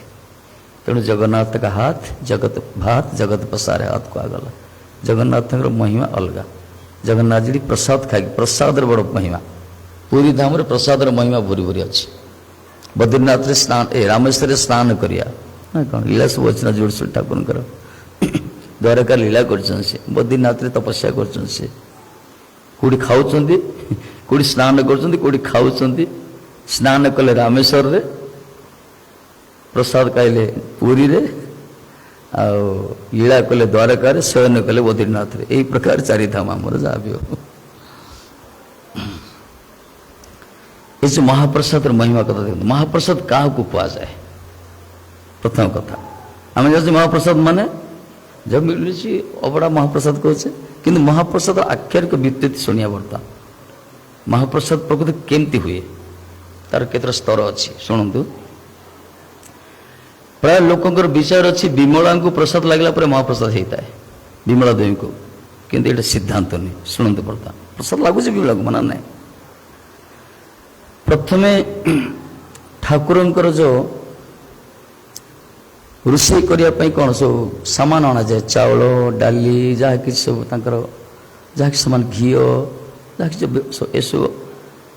सौदा करा सौदा आम ग्रोसरी कहे सौदा ठाकुर मध्य निर्दिष्ट सौदा आसे निर्दिष्ट दुकान जहाँ भी ताकू जो से रोष घर प्रवेश करे से सब सामान सब ताकू अमनिया कहगला कौन अमनिया से रोषे घरे जो मैंने रोषिया अच्छा से करती सब विभिन्न चाउल फल धुआधुई करती रोषे घर चुली अच्छी सब केतटा चुली जानते 742 742 बर्तमान ना कमीगला से समय थे से चुली रे कौन कहे झिका चुली ऊपर झिका ना झिका केतटा थाए झिक 3टा थाए किंतु पुरी मंदिर रे रोषे घर रे 6टा झिक थाए 6टा प्रत्येक चुली रे 6टा झिका थाए ये गले देखिपारे ताकू कहगला षड़चक्र जंत्र से एमती ना वास्तु विषय कराई प्रत्येक चुली उपर 6टा झिका थाए षड़चक्र जंत्र कह तारी ऊपर प्रसाद बसे तैयारी करा जाए जो रोषे हो संस्कार एमती नुहे आम भाया जो भगवान का जो रोषे घर ना से लक्ष्मी के दरबार राधाणी के दरबार से गर्भ मंदिर जमती ठाकुर जो विराजमान कर रोषे घर भी से प्रकार जो माने संस्कारवान से जानती रोषे घर जहाँ तक प्रवेश करेंगे कहीं से लक्ष्मी स्वयं रोषे लक्ष्मी पाचन करती किए भोजन कर जनार्दन भोजन करती राधाराणी करती से तेणु संस्कारवान लोक मान करती से सब जहाँ भी प्रथम थी अमन्या जो रोषे सरला देखिए सब लोग धरिकी जाती रास्ता बंद कराए रोषे घर मंदिर भर को कहला भोग उठला कर भोग रोषे सरला भोग कहगला से जीव कौटी की सीधा रत्नवेदी पाख रत्नवेदी जगन्नाथ बल सुभद्रा अच्छा लक्षे शालग्राम उपर रत्न सिंहासन अच्छा रत्नवेदी तले गोटे स्थान निर्दिष्ट स्थान अच्छी जोटी षड़ संस्कार करा जाए षड़ संस्कार माने से रखा जाए प्रसाद जाक जो भोग जो से रखा किंतु रखा प्रथमे जो मुर्ज कहे ना मुर्ज झुटी करा जाए कौन कहते बांग्लाते मुर्जा ମୁରୁଜରେ ସବୁ କର ମୁରୁଜ ପଡ଼ିବ ଏଇଟା ବିଧାନ। ଏଇଟା ଯଦି ମୁରୁଜ ନାହିଁ ପ୍ରସାଦ ଆମେ ଦେଉଛୁ ଠାକୁର ଦେଉଛେ ନା, ଯଦି ମୁରୁଜ ନାହିଁ ତାହେଲେ କୁଶ ସ୍ଥାପନ କରିବା କଥା। କୁଶ ଗୋଟେ ରଖି ଭୋଗ ଥାଳି ରଖିବା ଦରକାର। ଯଦି କୁଶ ମିଳୁନି ତାହେଲେ ଅରୁଆ ଚାଉଳ ଆତପ ଚାଉଳ ରଖିବା ଦରକାର। ଏଇଟା ବିଧାନ ଏଇଟା। ତେଣୁ ଜଗନ୍ନାଥ ମନ୍ଦିର କ'ଣ ହେଉଛି ମୁରୁଜ କରୁଛନ୍ତି, ତାପରେ ଭୋଗ ରଖାଯାଉଛି। ତାପରେ ଜଗନ୍ନାଥଙ୍କ ବଳଦେବଙ୍କ ସୁଭଦ୍ରାଙ୍କର ସୁଦର୍ଶନ 4ଟା ମନ୍ତ୍ର ରହୁଛି। ଆମର କିଂ କୃଷ୍ଣ ଗୋବିନ୍ଦ ମନ୍ତ୍ର ହେଉଛି, ଏମାନେ ସ୍ୱତନ୍ତ୍ର ମନ୍ତ୍ର ରହିଛି। ସେ ଭୋଗ ଦେଲାବେଳକୁ ସେ ମନ୍ତ୍ର ଉଚ୍ଚାରଣ କରାଯାଏ। 4 ମନ୍ତ୍ର ଇଏ 1 ମୁରୁଜ ପକାଯାଏ, 5 ଅର୍ପଣ କରାଯାଏ। ଏ ଷଡ଼ ସଂସ୍କାର କରାଯାଉ। ସେଇଠି ଷଡ଼ ସଂସ୍କାର ହେଲା ତାକୁ କୁହାଗଲା ନୈବେଦ୍ୟ କରାଗଲା। ପ୍ରଥମେ ଅମନ୍ୟା, ତାପରେ ଭୋଗ, ତାପରେ ନୈବେଦ୍ୟ ପରେ ସେ ଆସିବ କୋଉଠିକି ଆସିବ, ସେଥିରୁ କିଛି ଚଣ୍ଡ ବାହାର କରାଯିବ। ଚଣ୍ଡ ଟିକେ ଟିକେ ବାହାର କରାଯିବ। ନୈବେଦ୍ୟ ପରେ ଆସିବ ସେଟା କୋଉଠିକି, ଜଗମୋହନକୁ ଆସିବ। ପ୍ରତ୍ୟେକ ବିଷ୍ଣୁ ମନ୍ଦିରରେ 4ଟା ମନ୍ଦିର ଥାଏ। ପ୍ରଥମେ ହେଲା ଗର୍ଭ ମନ୍ଦିର, ଯେଉଁ ଠାକୁର ବିରାଜମାନ କରୁଛନ୍ତି, ତାପରେ ହେଲା ଜଗମୋହନ, ତାପରେ ହେଲା ନାଟ୍ୟ ମନ୍ଦିର, ତାପରେ ହେଲା ଭୋଗ ମଣ୍ଡପ। ଦେଖିଥିବେ ଗରୁଡ଼ ପଛରେ ଭୋଗ ମଣ୍ଡପ ଅଛି, ଯେଉଁଠି ବହୁତ ପ୍ରସାଦ ଯୋଉଦିନ ବେଶୀ ହେବ ସେଇଠି ଲଗାଯାଏ। ପ୍ରାଚୀନ ମନ୍ଦିର ଦେଖି 4ଟା ପୀଠ ଥିବ। ପ୍ରଥମେ ଗର୍ଭ ମନ୍ଦିର, ଯେଉଁଟାକୁ ବିମାନ ମନ୍ଦିର କୁହାଗଲା। ବିମାନ ମନ୍ଦିର ବା ଗର୍ଭ ମନ୍ଦିର ବିରାଜମାନ ଠାକୁର, ତା ସମ୍ମୁଖରେ ଗୋଟେ ଜଗମୋହନ ଥିବ ପୀଠ। ସେ ତାପରେ ନାଟ୍ୟ ମନ୍ଦିର, ଯେଉଁ ପାଠ କୀର୍ତ୍ତନ ଯୋଡ଼ି ହେଇଥାଏ, ତାପରେ ଭୋଗ ମଣ୍ଡପ। এই ଜଗମୋହନରେ କ'ଣ କରାଯାଏ, ସେ ରଖାଯାଏ ସେଇଠି, ତାକୁ ପ୍ରସାଦ କୁହାଗଲା। ପ୍ରଥମେ ଠାକୁରଙ୍କ ପାଖରେ ନୈବେଦ୍ୟ ହେଇଥିଲା, ଚଣ୍ଡ ଦିଆଗଲା, ତା ଚଣ୍ଡ ହେଲା। ତାପରେ ତ ଜଗମୋହନ ପୀଠରେ ପ୍ରସାଦ ଆସି ରହିବ, ନୈବେଦ୍ୟ ଭୋଗଟା, ତାକୁ ପ୍ରସାଦ କୁହାଗଲା। ସେଇଠି ପ୍ରସାଦ ହେଲା। ସେଇଠି 19 ଜଣ ବୈଷ୍ଣବଙ୍କୁ ଅର୍ପଣ କରାଯାଏ। କେତେ ଜଣ? 19 ଜଣ। ଏବେ ବି ସେ ପରମ୍ପରା ଅଛି। 19 ଜଣ ବୈଷ୍ଣବଙ୍କୁ, କେତେ ପ୍ରାଧାନ୍ୟ ବୈଷ୍ଣବ ଦିଆଯାଇଛି ଭଗବାନଙ୍କୁ, ଭକ୍ତମାନଙ୍କୁ। 19 ଜଣ ବୈଷ୍ଣବ ସେଠି ଭୋଗ ଦିଆଯାଏ। ଜଗମୋହନରେ ଖାଆନ୍ତି ସେମାନେ। ଯେତେବେଳେ 19 ଜଣ ବୈଷ୍ଣବ ସେ ପ୍ରସାଦ ସେବନ କରି, ତାକୁ କୁହାଗଲା ମହାପ୍ରସାଦ। ତାକୁ କୁହାଗଲା ମହାପ୍ରସାଦ। ବୋଲ ମହାପ୍ରସାଦ କି। ଆକୁ ଯେତେ ପର୍ଯ୍ୟନ୍ତ ଜଗମୋହନରେ 19 ଜଣ ବୈଷ୍ଣବ ପ୍ରସାଦ ପାଇନା, ତାକୁ ମହାପ୍ରସାଦ କୁହାଯାଏନି। ଲୋକଙ୍କ ବିଚାର ଅଛି ବିମଳାକୁ ଦେଲେ ନା, ସେମିତି ନାହିଁ। ସେଇ ମହାପ୍ରସାଦ ଯେତେବେଳେ ପ୍ରସାଦ ପାଇସାରିଲା ପରେ ସେଇ ମହାପ୍ରସାଦ କିଛି ଯାଏ ବିମଳାଙ୍କ ପାଖକୁ, ବୁଝିଲେ, ତାପରେ ବିମଳା ପାଖ ସେଇ ମହାପ୍ରସାଦ ବାହାରକୁ ଆସନ୍ତି, ମାନେ ଗରୁଡ଼ ପରେ ଯୋଉ ବାହାରକୁ ଆସନ୍ତି 6ଟା ପାହାଚ ଅତିକ୍ରମ କରି ଆନନ୍ଦ ବଜାରକୁ ଯିବା ପାଇଁ, ତାକୁ କହିଲା କୈବଲ୍ୟ। ଜଗମୋହନ ପୀଠରୁ ମହାପ୍ରସାଦକୁ ଯେତେବେଳେ ପଣ୍ଡାମାନେ ଧରିକି ଆସନ୍ତି, ପାହାଚ ଅତିକ୍ରମ କରି ଆନନ୍ଦ ବଜାର ଯାଆନ୍ତି, ତାକୁ କୈବଲ୍ୟ କୁହାଗଲା। ସେଇ କୈବଲ୍ୟ ଯେତେବେଳେ ଆନନ୍ଦ ବଜାରରେ ପ୍ରବେଶ କରନ୍ତି, ତାଙ୍କୁ କୁହାଗଲା ଅବଡ଼ା। କ'ଣ କୁହାଗଲା? ଅବଡ଼ା। ସେ ଅବଡ଼ା ଯେତେବେଳେ ମାନେ କିଛି ରହିଯିବ, ତାକୁ ନିଅନ୍ତି କୋଉଠି, ବିମଳାଙ୍କ ପଛପଟେ ଗୋଟେ ଅଛି ସ୍ଥାନ ଅଛି, ଗୋଟେ ପଥର ସେଠି ଶୁଖାଯାଏ। ଅବଡ଼ା ଯୋଉ ଶୁଖାଯାଏ, ଶୁଷ୍କ କରାଯାଏ, ତାକୁ ଯେତେବେଳେ ନାଲି କପଡ଼ା ଭିତରେ ଭରି କରାଯାଏ, ତାକୁ କୁହାଗଲା ନିର୍ମାଲ୍ୟ। ମାନେ ପ୍ରଥମେ ଚାଉଳ ଯାଇଥିଲା ଅମାନ୍ୟ, ଆଉ ଥରେ ବାହାରିଲା ଚାଉଳ ହେଇକି ବାହାରିଲା। ନିର୍ମାଲ୍ୟଠୁ ଏ ଅମନ୍ୟଠୁ ନିର୍ମାଲ୍ୟ ପର୍ଯ୍ୟନ୍ତ ଭଗବାନଙ୍କ ପ୍ରସାଦର ସବୁ ସ୍ତର ସ୍ତର ନାଁ ଅଛି। ଏଇ ହେଲା ମହାପ୍ରସାଦ। ଆକୁ କୁହାଯାଏ ସେ ମହାପ୍ରସାଦ। ଏ ମହାପ୍ରସାଦ ଭଗବାନ ତାର ନିୟମ ଅଛି। ପୁରୀ ମନ୍ଦିର ପୁରା ନୀତି ନିୟମରେ ଚାଲେ ସବୁ। ଆଉ ଗୋଟେ କଥା ଭୁଲିଗଲି, ଯୋଉ ରୋଷେଇ ଘର ଭିତରେ 2ଟା କୂଅ ଅଛନ୍ତି, ଗଙ୍ଗା ଯମୁନା। ରୋଷେଇ ଘର ଭିତରେ କୂଅ 2ଟା ଅଛନ୍ତି। ଏବେ ଦେଖନ୍ତୁ ପ୍ରାଚୀନ ମନ୍ଦିରରେ କୂଅ ଥାଏ, କୂପ। ଗଙ୍ଗା ପ୍ରକଟ ହେଇଛନ୍ତି, ଯମୁନା ପ୍ରକଟ ହେଇଛନ୍ତି, ସେ କେବଳ ଠାକୁରଙ୍କୁ ରୋଷେଇ ପାଇଁ ବ୍ୟବହାର କରାଯାଏ। ଏ ଜଗନ୍ନାଥ ଠାକୁର ବିଚିତ୍ର, ତାଙ୍କ ରୋଷେଇ ପାଇଁ ସ୍ପେଶାଲ ଜଳ ଯାଏ, ସ୍ନାନ କରିବା ପାଇଁ ସ୍ୱତନ୍ତ୍ର କୂଅରୁ ଜଳ ଯାଏ, ଜଳ ପାନ କରିବା ପାଇଁ ସ୍ୱତନ୍ତ୍ର କୂଅରୁ ଜଳ ଯାଏ। ତାଙ୍କର ସିଷ୍ଟମ ସବୁ ଅଲଗା। ରୋଷେଇ କରାଯାଏ, ବାହାରୁ କୁଆଡେ ଜଳ ଅଣାଯାଏନି। ସେ କୂଅ ଗଙ୍ଗା ଯମୁନା କୂଅରୁ ଜଳ ବାହାରେ, ତାଙ୍କୁ ସ୍ନାନ, ତାଙ୍କୁ ରୋଷେଇ କରାଯାଏ। ଏ ହେଲା ମହାପ୍ରସାଦ। ମହାପ୍ରସାଦ ଗୋବିନ୍ଦ ନାମ ବ୍ରହ୍ମଣୀ ବୈଷ୍ଣବ ସ୍ୱଳ୍ପ ପୁଣ୍ୟ ବତାଙ୍ଗ ରାଜନ ବିଶ୍ୱାସ ନୈବ ଯାଏତେ। ଏଇ ଯେ ମହାଭାରତର ବାଣୀ। ମହାପ୍ରସାଦ ପ୍ରତି ଯେଉଁମାନଙ୍କର ପୁଣ୍ୟ କମ ଥିବ ସେମାନେ ବିଶ୍ୱାସ କରିପାରନ୍ତିନି। ସ୍ୱଳ୍ପ ପୁଣ୍ୟ ବତାଙ୍ଗ ରାଜ, ଯେଉଁମାନଙ୍କର ପୁଣ୍ୟ କମ ନ ହେବ, ବିଶ୍ୱାସ ଆସିବନି ମହାପ୍ରସାଦ ପ୍ରତି, ଆସିବନି। ଏମିତି ଜଣେ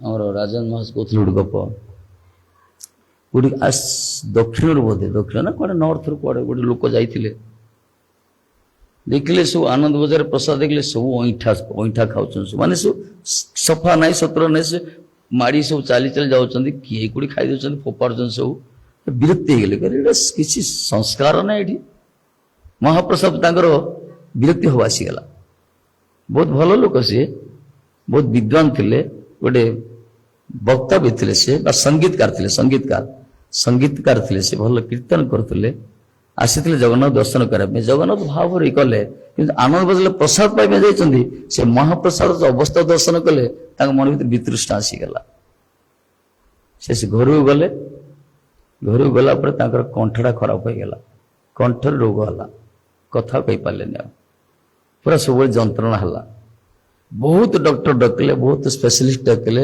କେହି ଭଲ କରିପାରିଲେନି ସବୁବେଳେ ଯନ୍ତ୍ରଣା ପେନ୍ ହେଲା କଣ୍ଠରେ ଖାଲି ଗୋଟେ ଉଚ୍ଚାରଣ କରୁଥିଲେ ଜଗନ୍ନାଥ କହିପାରୁନଥିଲେ ଗୋଟେ ଅକ୍ଷର ଉଚ୍ଚାରଣ କରୁଥିଲେ ଖାଲି ନା ପୁରୀ ଏମିତି କଣ କହୁଥିଲେ ଗୋଟେ ଶେଷରେ ଜଣେ ବିଦ୍ୱାନ ଥିଲେ ବ୍ରାହ୍ମଣ ଦେବତା କି ଗୋଟେ ସନ୍ଥ ବୋଧେ ସେ ଦେଖିଲେ ବିଚାର କଲେ କେବୁଠୁ ହେଲା ନା ଏତେ ଦିନ ଏ କୋଉଠିକି ଯାଇଥିଲେ କି ନା ଜଗନ୍ନାଥ ପୁରୀ ଯାଇଥିଲେ ଫେରିଲା ପରେ ଏରକମ ହେଇଛି ହଁ ଗୋଟେ କାମ କର ସେଠି କିଛି ଭୁଲ ହେଇଛି ବୋଧେ ସେଠି ଭୁଲ ହେଇଛି କଣ ଗୋଟେ ଖାଇ ଦେଇଛନ୍ତି ବା କଣ ଗୋଟେ ଖାଇନାହାନ୍ତି କଣ ଗୋଟେ ହେଇଛି କଣ୍ଠରେ ତେଣୁ ଏ ମେଡିସିନ ଦ୍ୱାରା ଭଲ ପୁରୀ ତାକୁ ନେଇଯାଅ ପୁରୀ ନେଇଯାଅ ଜଗନ୍ନାଥଙ୍କର ଟିକେ ପ୍ରସାଦ ଦେଇଦିଅ ସେଠି ବାସ୍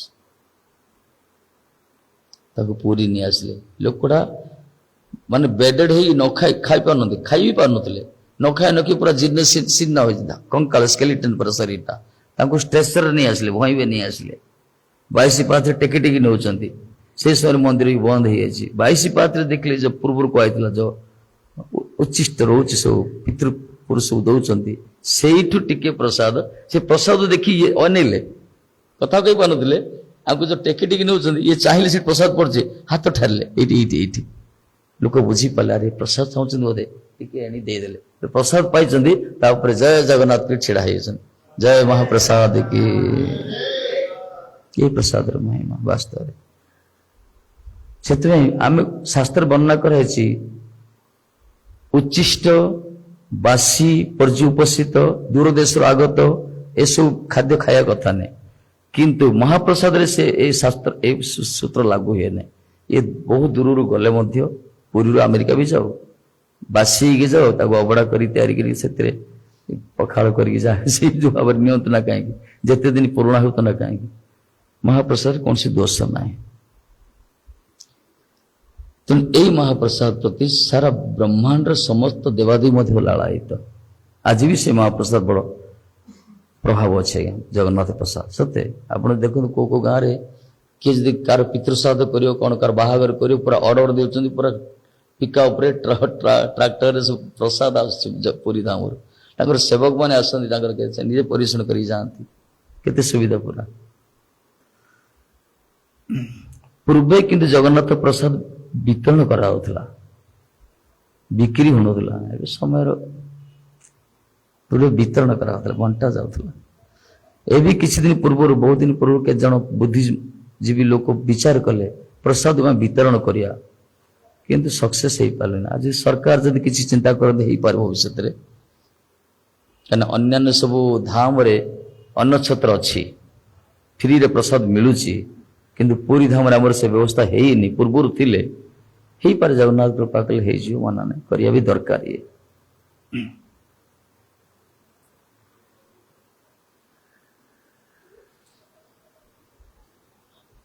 ଜଗନ୍ନାଥଙ୍କର ତ ବିଶେଷ କରି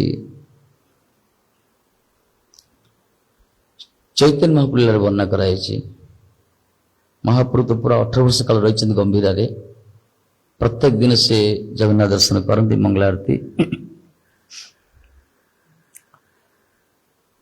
ଗଜପତିଙ୍କର ପ୍ରତାପରୁଦ୍ର ଗଜପତିଙ୍କର ମହାପ୍ରଭୁ ପ୍ରତି ବଡ ଅନୁରାଗ ଥିଲା କାହିଁକିନା ଯୋଉ ମହିମା ସେ ଦେଖୁଥିଲେ ଥରେ ନବଦ୍ୱୀପରୁ ଯେତେ ସବୁ ବୈଷ୍ଣବମାନେ ଯାଇଛନ୍ତି ରଥଯାତ୍ରା ଉପଲକ୍ଷେ କିନ୍ତୁ ପ୍ରଥମେ ଗଲେ ସେମାନେ ଜଗନ୍ନାଥ ଦର୍ଶନ କରନ୍ତି ମହାପ୍ରଭୁ ଦର୍ଶନ କରିବା ପାଇଁ ଗଲେ ଗମ୍ଭୀରାକୁ ଗଲେ ଗଜପତି ସାର୍ବଭୌମ ପଚାରିଲେ ଇଏ କି ପ୍ରକାର ପ୍ରଥମେ ଜଗନ୍ନାଥ ଦର୍ଶନ କରିବା କଥା चैतन्य देव कहीं जाऊँगी सर्वभट्ट कहले तुम जान दुई अभिन्न चैतन्य महाप्रभु और जगन्नाथ अभिन्न जो सर्वभट्टाचार्य पूरा शंकरपंथी थिले वेदांती थिले जी किंतु से महाप्रभु कृपार भागवतर प्रकृत अर्थ बुझी पारे चैतन्य महाप्रभु स्वीकार कले ये वास्तव परतत्व ये यही परम ब्रह्म ये अभिन्न जगन्नाथ सहित यही कृष्ण कि गजपति सार्वभौम पट्टा खर्च कहले गजपति विश्वास कले अविश्वास करना एत बड़े विद्वान कौन निश्चित हो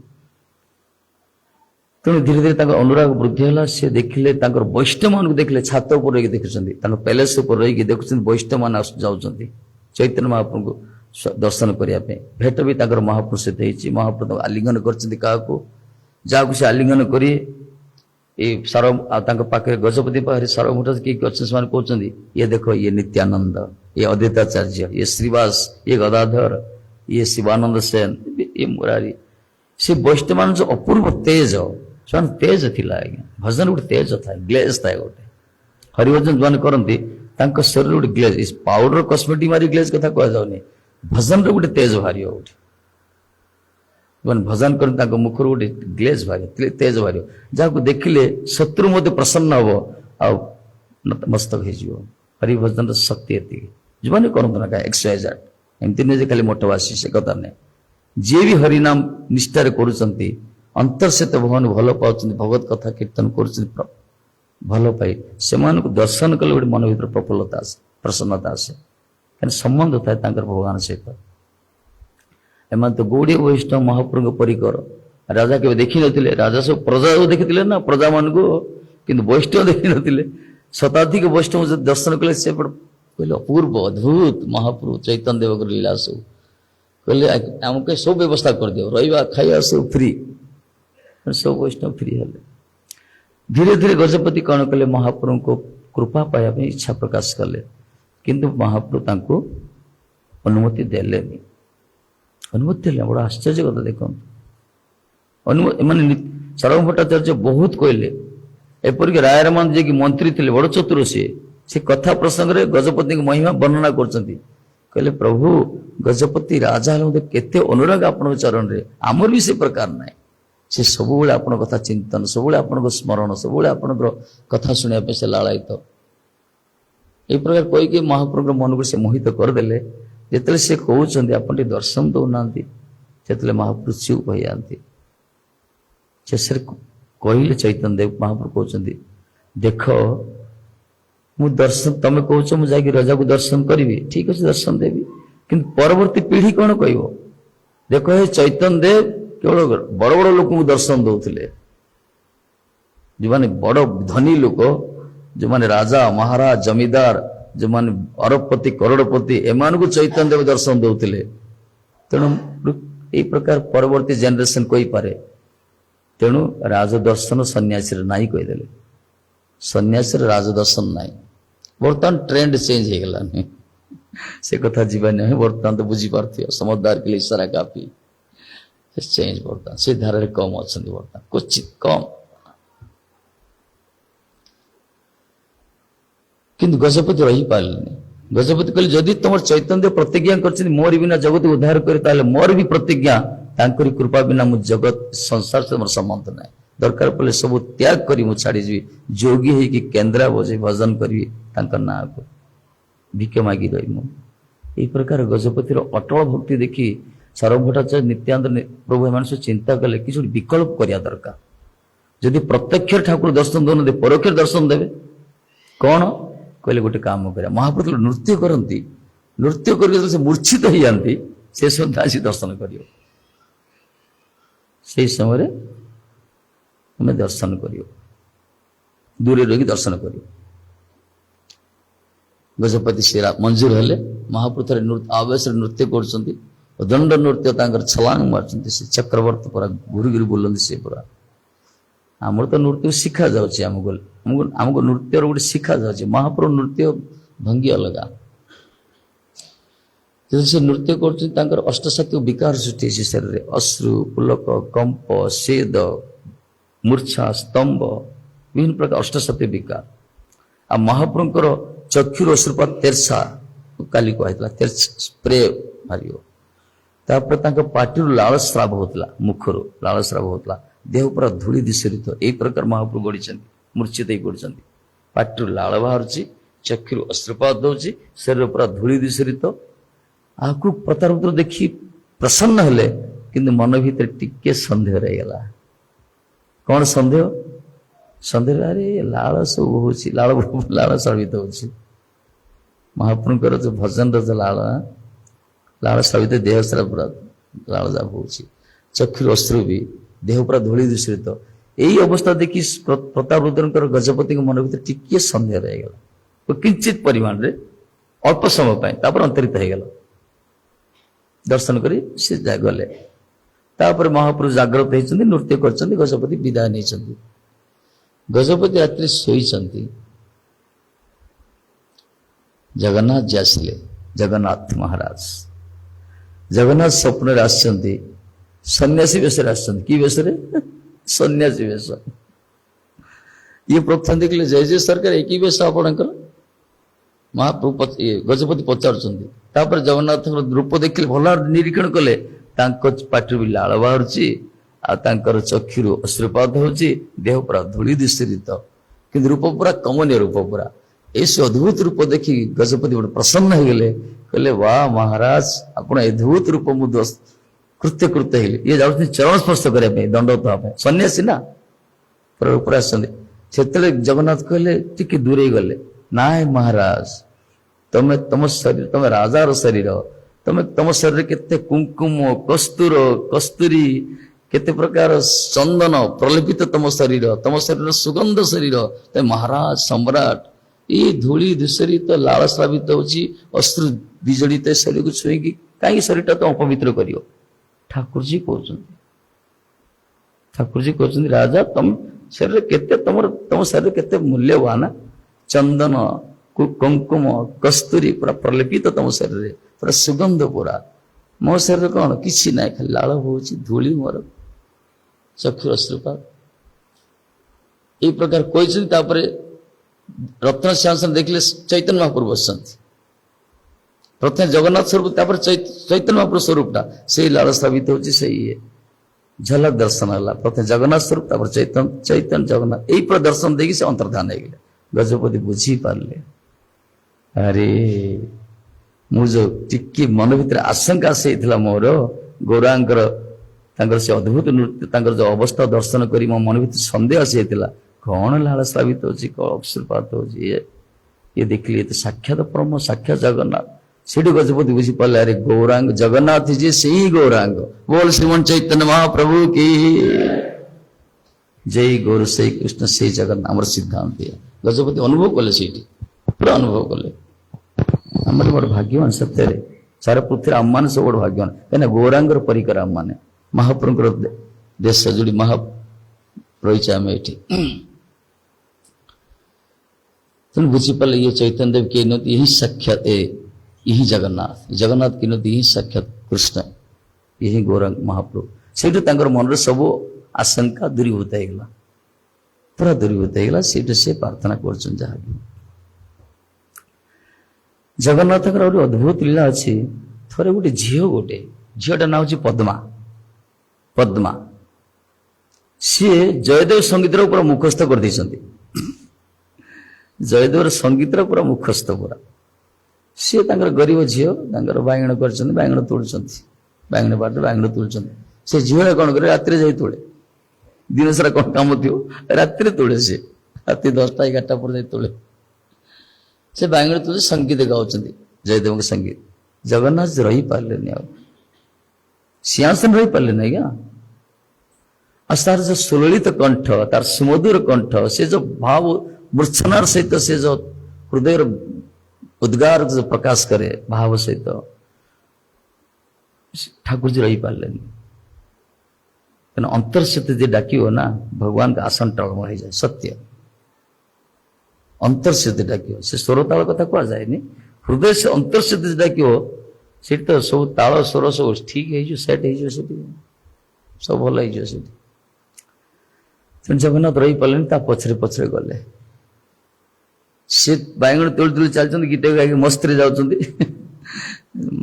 ये तोली तोली जाऊँ झुड़ी पकाउं जगन्नाथ पछरे पछरे चलती कि प्रकार पागलपन देखो ये तो केवे बाइगण बाड़ू जाई नथिले जगन्नाथ ब्रह्मांड मालिक कहीं बाइगण बाड़ू प्रथम थर जाइछन्ति चलिबार जण नै तांको देहरे सब बाइगण कंटा लागिगला सुंक लागिगला ये प्रकार देह सारा पूरा बाइगण सुंक जो बाइगण कंटा कुआ जायला सब देह सारा लागि जाइछ पूरा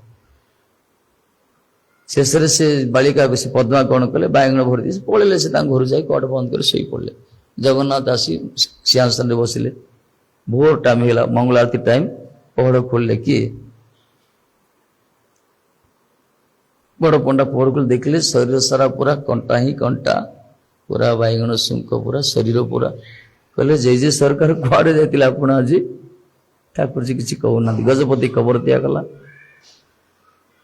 गजपति देखले आप राति कुआड़े जाइतिले पचार कथोपकथन होते आप राति कुआड़े जाइतिले किसी कहलेनी सेतले से अनशन कले प्रभु कौन अभाव होला कहतु आमर सेवार किसी अभाव अच्छी कि मु तो अधम ना पापी गोटे मु कौन जानची सेवा आपण कहतु कौन कि प्रकार सेवा कले आप संतुष्ट हे आप छाड़ी जाइछन्ति माने किसी गोटे अभाव अच्छी कहतु सेतले ठाकुर जी स्वप्न आसी कहले नाई गजपति तमर किसी बोल ना कहले हे राजा तमर किसी भूल ना कार किसी भूल ना भूलटा कौन जान गोटे जयदेव संगीत को भल पाए से जो गोटे झील गाउला ना पद्मा तार से कंठर मूर्छना पूरा मु तो रही पारे पछे पछे दौड़ली शुणापी तुम गोटे कम कर ताकू नहीं आस पूरी की पूरी की नहीं आस रोया व्यवस्था कर दियो से प्रत्येक दिन मो सम्मुखें मो शयन पर ये शयन पर जाइए ना शयन पर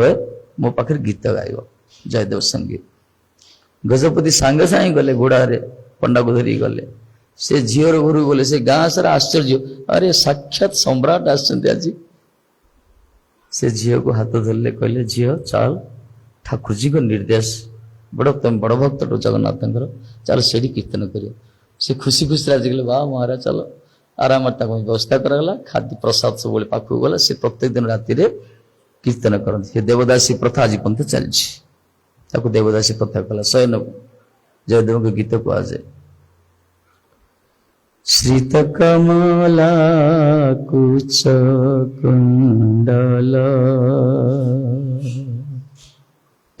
कमला कुच मंडल द्रुत कुंडल द्रुत कुंडल द्रुत कुंडल कलित ललित वनमाल जय जय देव हरे कुंडल कलित ललित वनमाल जय जय देव हरे द्रुत कुंडल कलित ललित वनमाल जय जय देव हरे कुंडल कलित ललित वनमाल जय जय देव हरे कृष्ण गोविंद गोविंद गोपाल वसुदेव पाल यशोदा दुलाल जय जय देव हरे कृष्ण गोविंद गोविंद गोपाल वसुदेव पाल यशोदा दुलाल जय जय देव हरे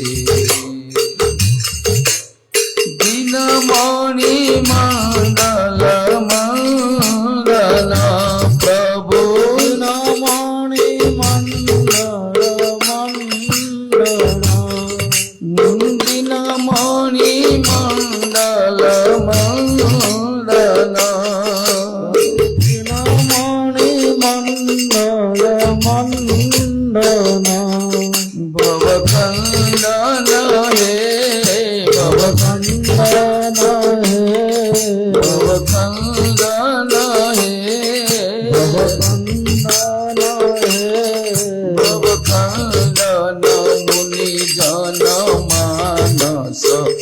हंस जय जय देव रे भवकंदन मुनि जन मानस हंस जय जय देव रे जय कृष्ण गोविंद गोविंद गोपाल वसुदेव पाल यशोदा दुलाल जय जय देव रे कृष्ण गोविंद गोविंद गोपाल वसुदेव पाल यशोदा दुलाल जय जय देव हरे रे जय जय देव रे जय जय देव रे कालिया विषधर गंधन प्रभु कालिया विषधर गंजना जनरंजन हे जनरंजन हे जनरंजन यदुकुल नलिन दिनेश जय जय देव रे जनरंजन यदुकुल नलिन दिनेश जय जय देव रे जय कृष्ण गोविंद गोविंद गोपाल यशोदा दुलाल वसुदेव पाल जय जय देव रे ये गोविंद कृष्ण गोविंद गोविंद गोपाल यशोदा दुलाल वसुदेव पाल जय जय देव हरे जय जय देव रे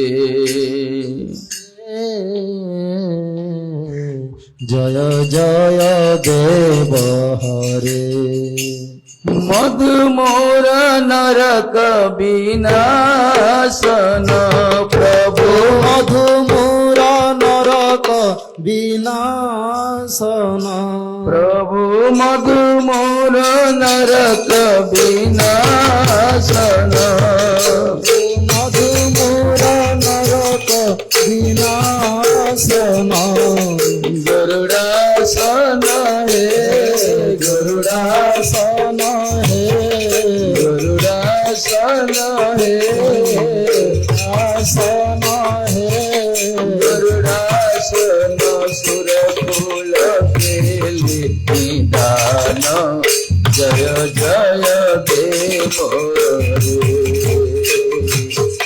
गरुड़ासन सुरकुल केलि निदान जय जय देव हरे जय कृष्ण गोविंद गोविंद गोपाल यशोदा दुलाल वसुदेव पाल जय जय देव रे गोविंद गोविंद गोपाल यशोदा दुलाल वसुदेव पाल जय जय देव हरे जय जय देव रे हरे जय जय देव हरे कमल कमल दल लोचन अमल कमल दल लोचन कमल कमल दल लोचन अमल कमल दल लोचन भव मोचन हे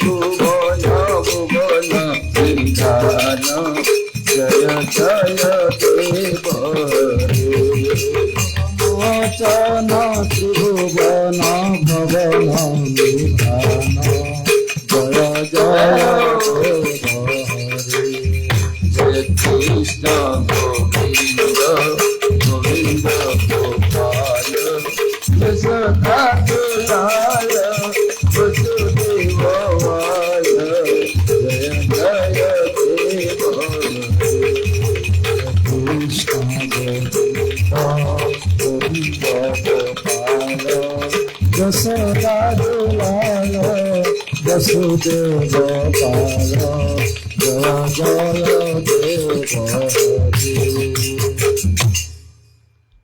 ଜୟଦେବଙ୍କର ଇଏ ସଙ୍ଗୀତ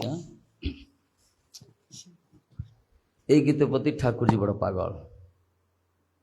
ତାର ବର୍ଷ ମୃଦଙ୍ଗ ଅଲଗା ବାଜେ ସବୁ ତାର ସବୁ ଗଡ଼ବଡ଼ ଏଇଠି ଠିକାନ ତାର ତାର ଝଙ୍କାର ଅଲଗା ଥାଏ।